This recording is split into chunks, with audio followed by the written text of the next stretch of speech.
Today, we'll be going over how to edit user and company email permissions and how to ensure that their settings are configured correctly. This step is critical to ensuring any email notifications you set up with CloudRadial will go smoothly.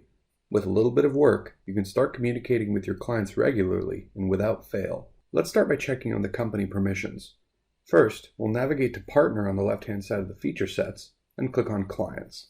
Now we'll take a look at one of our existing clients, for example, Azure here. I'll go ahead and click on it, and click on Edit at the top right.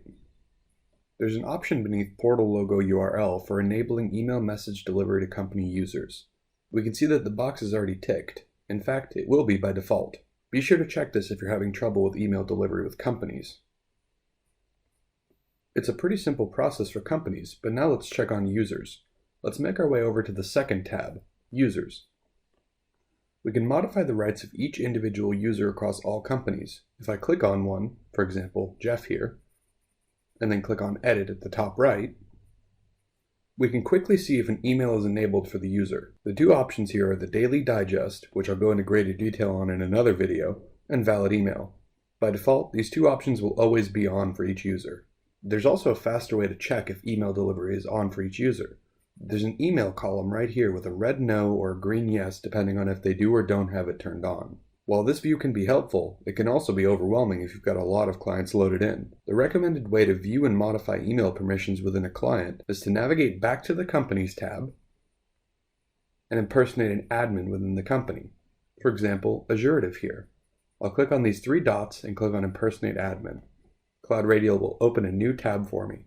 Now that I'm in this particular client's view, I'll navigate over to Usage on the left-hand side of the feature sets and click on Users. Just like before, I can click on an individual user to modify their email preferences. However, I can also perform a mass edit from this screen using the Edit All functionality located at the top right. I can click on multiple users and remove their ability or add their ability to receive emails. Right now I've got myself clicked. If I click on this email button right here, it'll ask me to enable it or not. In this case, I'll go ahead and do that. Note that my email is already disabled. If I click Submit, we see my email is now enabled. The opposite is also true. If I click on it, and click on Email, and don't click the box, my email will go back to disabled. This function is useful if you want your emails going out to only certain members, like administrators, within a company. Set your email preferences before working with the Daily Digest to ensure the right people get the material they need.